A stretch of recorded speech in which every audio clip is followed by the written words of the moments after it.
gitna ng laban natin sa pandemya.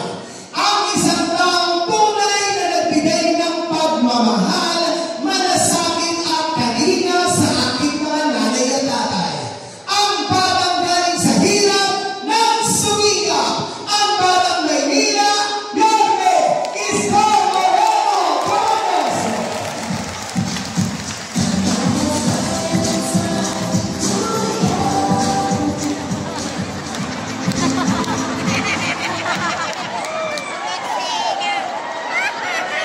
May bilang na. Hi! Hello! Naku, magandang hapon sa inyo. Gising pa ba kayo? Siyempre, hapon ngayon. Masarap matulog. Pag-asa ka. Inat. Magandang hapon sa inyong lahat. At maraming salamat mga nanay ko, tatay ko, mga lola ko, na pinaunahan ninyo ang aming paanyaya. Maraming salamat sa inyo. Bagamat alam ko naman na marami kayong gawain sa bahay, iniwan nyo yun at kayo'y tumugon sa aming paanyaya. Kaya maraming salamat sa inyo. Pero, pumanatag kayo. Huwag kayong mag-aalala. Wala kayong maririnig dito mga kamera. Hindi namin kayo pauwiin ng konsumido.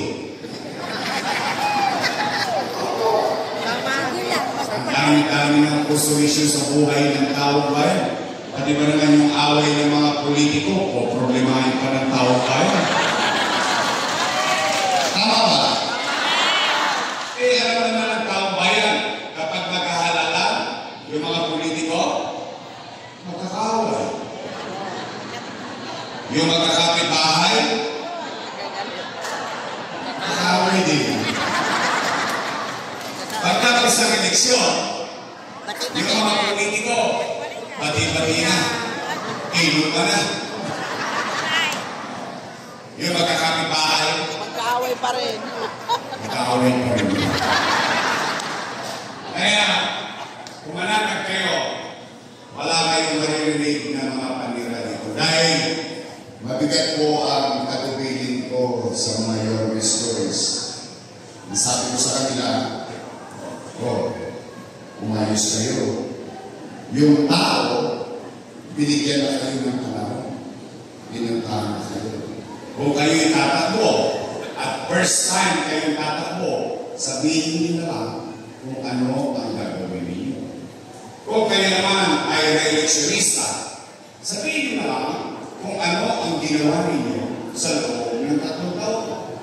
At pagdating ng araw ng pagbubuhay, sa Mayo, hayaan natin ang taong bayan ang mag-desisyon. Tama ba? May nangusumi ba sa inyo dito? Wala! Buti naman. Ipawahulog at puso parang Nay! Tay! Malulot-lolo, kamusta po kayo? Hindi salamat sa Diyos. Opo. Tingnan po ninyo. Hindi natin dapat ipagpasalamat sa Diyos. Ilang taon pa lang ang nakakalipas. Lahat tayo, kasama kami. Lahat tayo natatakot, baka tayo magutom.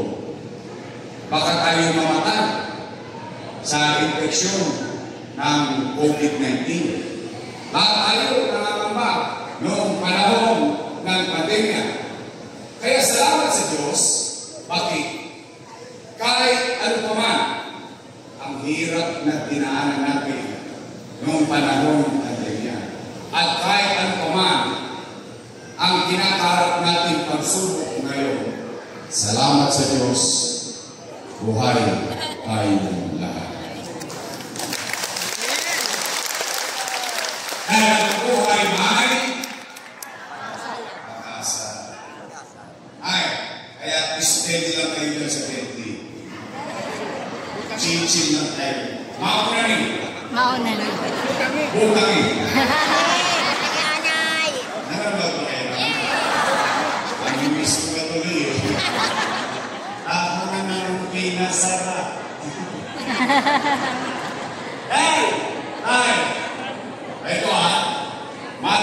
lang po kayo.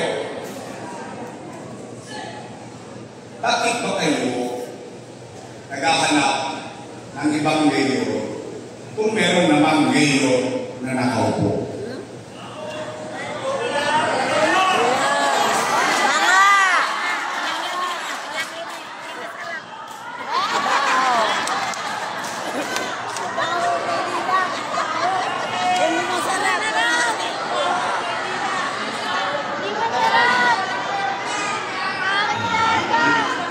Easy. Puso nyo, nakadikit ka naman. Kaya ako naman yung naitanong. Siyempre, nangangamba din ako. Bakit? Iyang mga nakaupo, mga alaga ko yan. Oo. Sabi ko sa inyo, di ba rin ikaw lang tayo? Alaga ko yan. Bakit? Nalang ang pagtanong ko ng utang na loob kay Dani Lano. Alam niyo yan. Hindi ko yan pinubli. Hindi ko yan tinago.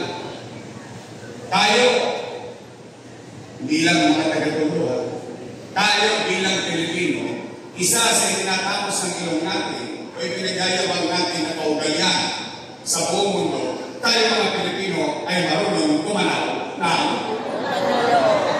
at ang utang na loob ay walang katapusan bayaran. Tama